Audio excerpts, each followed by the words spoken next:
Hey, Dream Drivers, welcome to episode 189 of the Dreams and Drive podcast. And today's episode is a solo round with me, and we're going to be tackling a listener question all about how to create the perfect elevator pitch.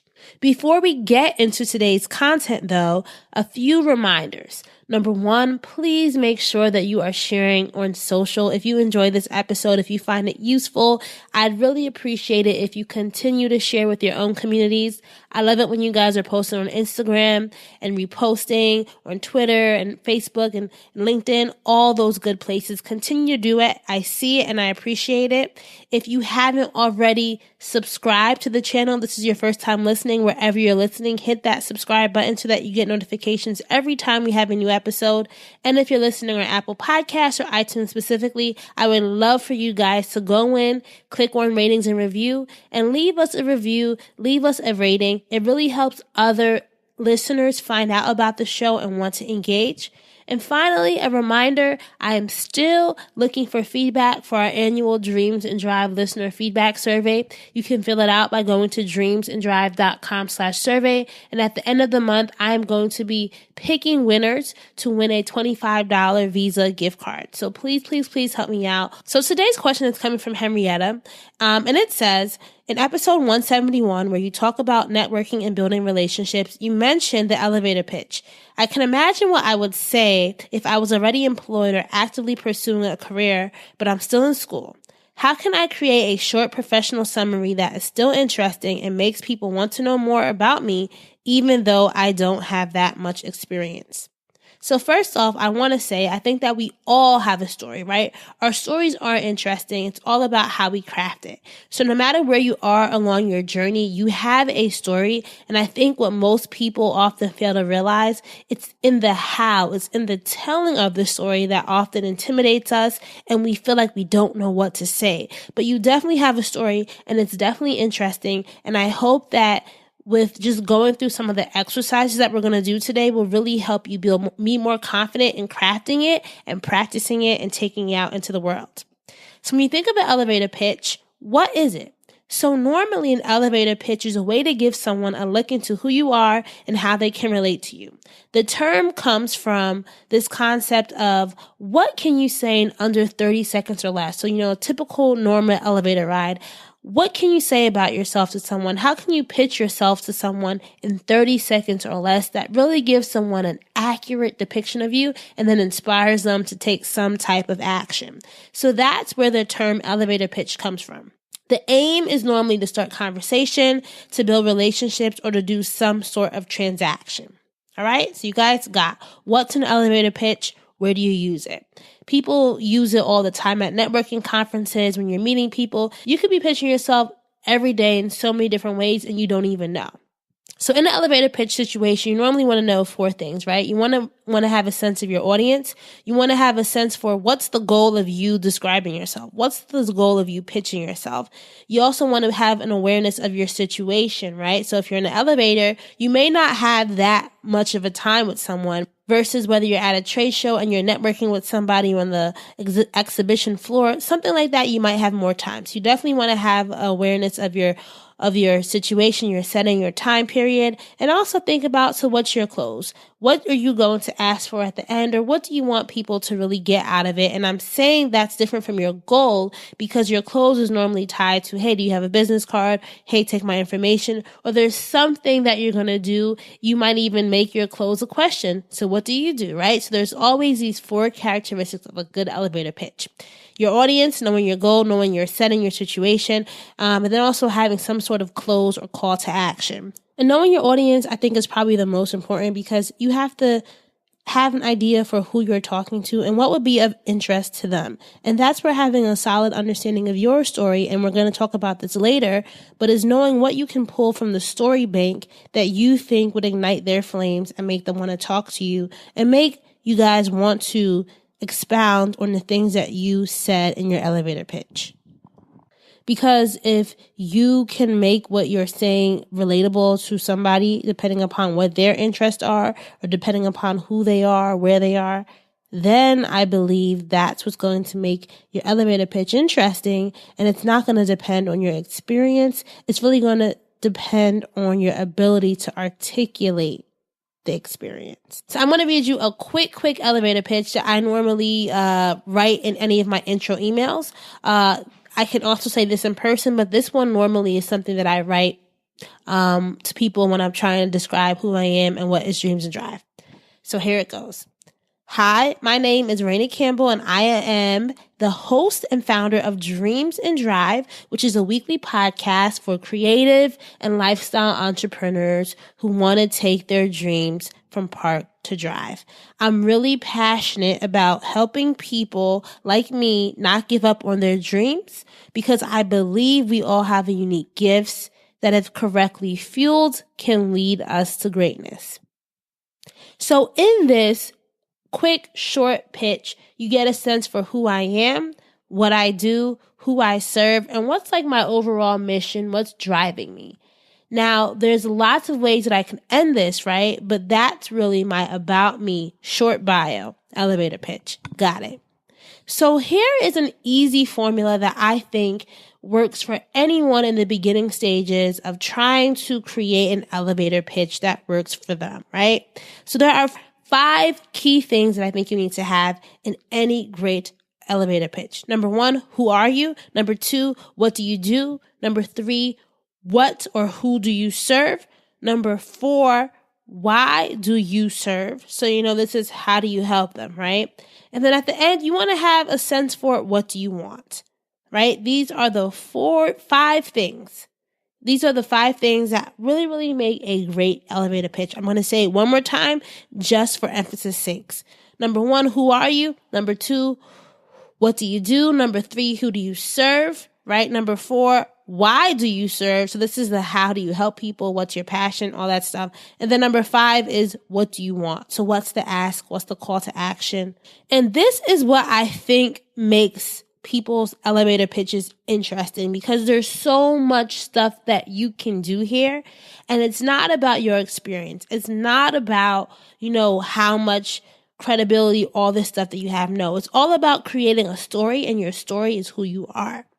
You want to think about ways that you can connect with people, and you not always have to impress people. I think that sometimes when you think of elevator pitches, people think about, how can I impress people? Like in my elevator pitch, I could have said, hey, I'm a writer for this thing. I've been featured 50 times on this article or this thing. Like, no, make it about connecting because people want to remember your mission and want to remember something about you, right?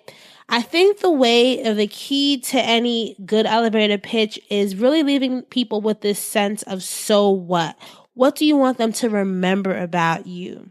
And this is where you're going to have to be really smart about what it is that you're doing. So let's go and let's dive into these points. So number 1, who are you? You can lead with just a general description. I'm Rana Campbell. Who are you, right? What do you do? So in mine, I said, I am a podcast host and the founder of Dreams and Drive. So who do you serve? Now, Dreams and Drive is a podcast for creative and lifestyle entrepreneurs who want to take their dreams out of park and into drive. So why do you serve? I'm really passionate about helping people like me not give up on their dreams. Right? Now, if you're seeing me in person, you might say, oh, woman, female, young, millennial, African-American, Black, person of color, whatever, right? They can infer the way they want to. And then lastly, it's what do you want? What's this bigger action? What's the passion? And for me, I believe that we all have unique gifts, and if it's correctly fueled, it can lead us to greatness. And normally I would ask, so what do you do? Or how can I connect? Or something like that. So I think if you take these 5 points, you can really craft something really interesting here. So the key is that you want to be truthful. So if you're looking to connect with people and creating an elevator pitch, stop trying to impress, as I said before. So for Henrietta, if you're, still in school and you're not yet actively employed, but you might be pursuing a career later down the road, you might be using this elevator pitch as a way to really feels and find potential contacts for your job search later down the road. So you might even say, hi, my name's Henrietta. I am a theology student. I really am interested in prehistoric biblical passages. I don't know, something like that, right? And, you're interested in connecting with other theologians who study Roman artifacts. Right now, at this stage of my career, where I'm trying to connect with other like-minded students so that, we can share some of the challenges that we've been faced with. And I think what a really interesting close for you could be, if you are still in this not sure phase, is just be truthful. I'm looking for potential job prospects where I can explore my love of, the Black church in post-slavery, or whatever that is, the role of the Black church in post-slavery times, something like that. But it gets people to know, one day I am looking for a job. I'm not asking for it from you right now, but I'm asking for you to at least be open to helping me in some way. Because this is the key, people. When you're talking to anybody, everybody wants to know what's in it for me. What's in it for them is the question that you have to always have in your mind. You either need to be interested, you need to be informative, you need to be entertaining, you need to leave some sort of impression on somebody. That's what I think makes a really good elevator pitch. And if you really take the time to sit down and craft and make something stand out, people will remember you, trust me. And the key is that you want to make it simple. You don't want to load it down with all the superfluous language and all this extra stuff. You want people to easily remember who you are, and you want to say it in a way that is easy to understand and doesn't require too much thinking in order to comprehend everything that you're saying. I think for my elevator pitch, one of the things that people like is that whole dreams and drive metaphor, taking your dreams from park to drive. That's been the thing that for me has allowed people to remember what dreams and drive is. An elevator pitch is also a way to plant the seeds and to invite someone into your passenger seat. So they can either ask you more questions, you can have them in the passenger seat where you can now ask them questions. So flip it, learn about them, start relating, start building relationships. That's really the first step. Okay, guys? I think one of the things that also makes a really great elevator pitch is having a story bank. So having things to talk about. So once you describe who you are, right? It's the so what? So what's next? You need to be able to have a few types of stories on hand that really makes the conversation that the elevator pitch starts to interesting. So this is where I want you guys to remember the park, reverse, neutral, drive terminology. I think if you think about that in relation to the dream driving journey, you'll have stories forever. So there are certain types of stories, and I'm going to put them under the PRND analogy. These are the types of stories that you always want to at least practice, because they'll come up in interviews, they'll come up in people's questionings of you. And if you have a good story for either of these, you're set to go, you're interesting, you're ready. So number one, your park stories. You need to understand or have some sort of idea of what your origin story is, or a time that you can talk about when you were stuck along this journey of yours. Number two, your reverse story. So this is where you can talk about lots of the questions you've had along this journey. So if you're a theology student, Henrietta, you can talk about some of the questions that you've researched in your schooling. You can talk about things that you've encountered along this career journey, whatever that is. Neutral. Along any of our journeys, along our career journeys, personal journeys, there have been those moments of what do I do next? People always find those interesting. And last but not least, you want to have your drive stories. So that's your commentary on the industry and where it's going. That's you talking about things that you're excited about that are happening now. That's you really, really talking about things that are either their credibility. So that might be press, that might be relationships, partnerships, drive, anything that's moving, anything that's exciting. that's the type of stories that you want to know. So if you're ever in a situation, just think about, all right, PRND. What kind of story can I pull from either of these categories? Park, an origin story. Reverse, questions. Neutral, when were you stuck? When were you not really sure where to go? Drive, what are things that excite you? What are things that have been exciting in the industry? Think about motion. Think about things that are fascinating.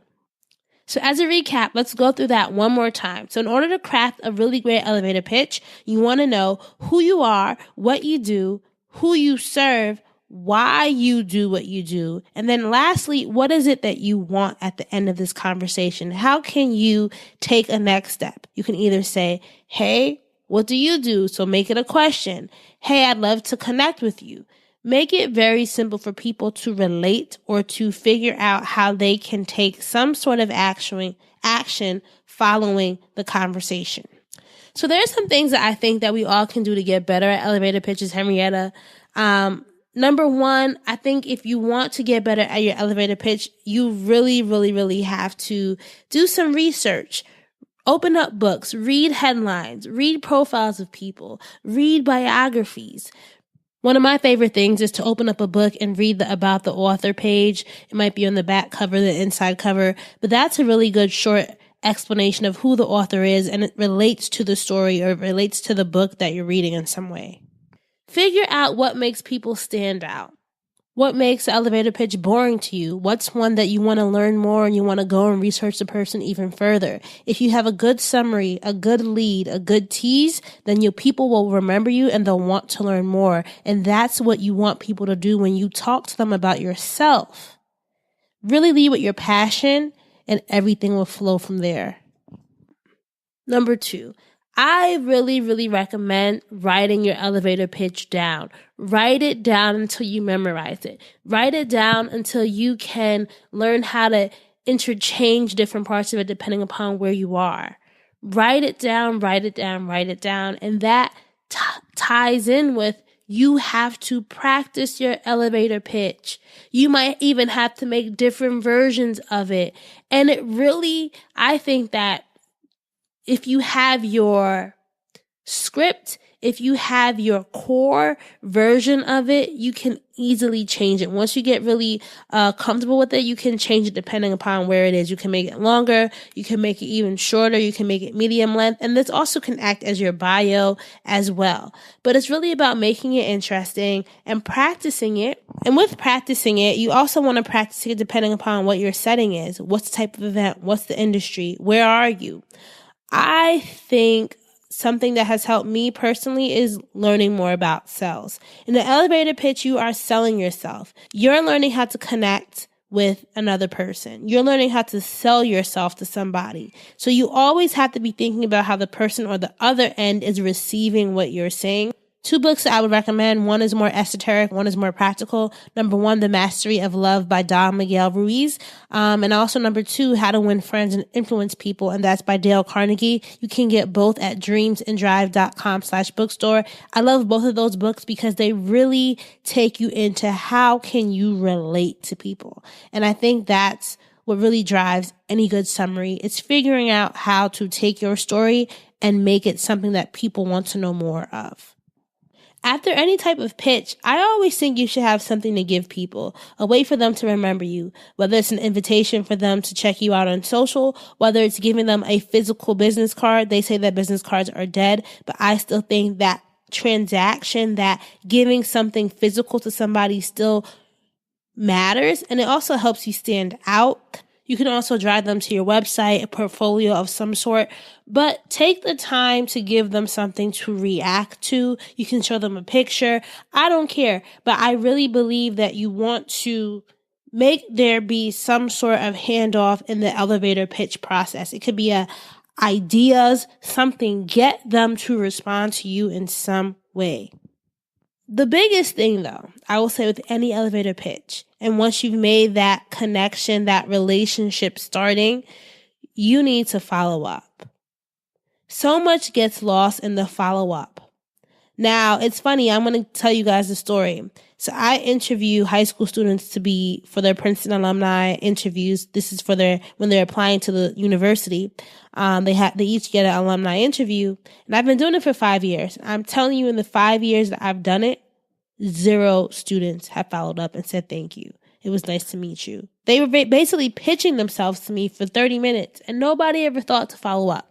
Now, I'm not saying it's their fault. They might have never been taught that it's good, but if you follow up, you are doing something that's rare. A lot of people never follow up, and they lose out on a lot of opportunities. So you might be doing all this practicing, making all this pitching, but never nurturing the relationship, and that's where a lot of people go wrong. So don't be that person. You guys know that I love the tool Streak.com. It is a plug-in for your Gmail account, and that allows you to schedule follow-ups. It allows you to see if people have read your email. So I would definitely recommend, if you're in the networking, if you're in the relationship building game, having some sort of customer relationship management software, that's CRM, is really important for just keeping track of who you're talking to and who you aren't talking to and who you should be talking to. Now, lastly, if you feel like you want to practice your elevator pitch some more, you want some one-on-one guidance on creating the perfect elevator pitch for yourself, and you want to walk through in a few scenarios, I'm offering elevator pitch coaching sessions for the month of February only. All right. So if you want to learn more about these elevator pitch sessions and you want to schedule a time with me, just go to dreamsanddrive.com/book and then click on the elevator pitch, and you can schedule some time to talk to me there. In those sessions, we'll discuss your storytelling goals. We'll figure out your 5-point elevator pitch, and also talk about some scripts that you can use for your own PRND storytelling bank.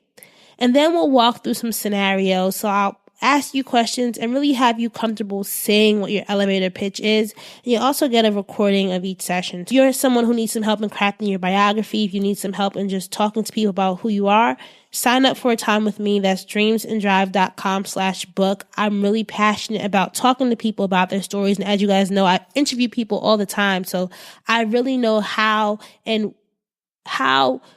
what it takes to really connect with people and have them interested in what you're saying. So if you want to book some one-on-one time with me to work on your own elevator pitch, just go to dreamsanddrive.com/book. That's dreamsanddrive.com/book. And if you want a free recap of what we talked about in this episode, I'm going to have a PDF at dreamsanddrive.com/free, dreamsanddrive.com/free, that has an outline of everything we talked about and things that you should keep in mind when you're crafting your perfect elevator pitch. So go to dreamsanddrive.com/free to download that today. All right, so I hope that helps, Henrietta. You know, I really think that your story is interesting, and I think that you just have to sit down, answer those 5 questions, and figure out a way to relate to people. Put your passion in it. Be truthful. Lead with that passion, and then as experience comes, you can add that in. You can add in the journals that you might have contributed to in the more professional side, depending upon who your audience is and if that's relatable to them and interesting to them. That's where you'll start to tie in your experience as you build that in your career. It's not experience that makes you interesting. It's the story that makes you interesting, all right? And we all have stories, and we all are interesting. I believe that to the core of me. Sometimes we just need some help in creating the perfect story that connects and other people can relate to. So if you enjoyed this episode, please share it with a friend. Please repost the Instagram stories. I'm trying to give you guys more solo episodes in 2019. You guys love them. You mentioned that on the listener feedback survey that you absolutely love them, and you love guest episodes as well. So you want me to continue to do both of them.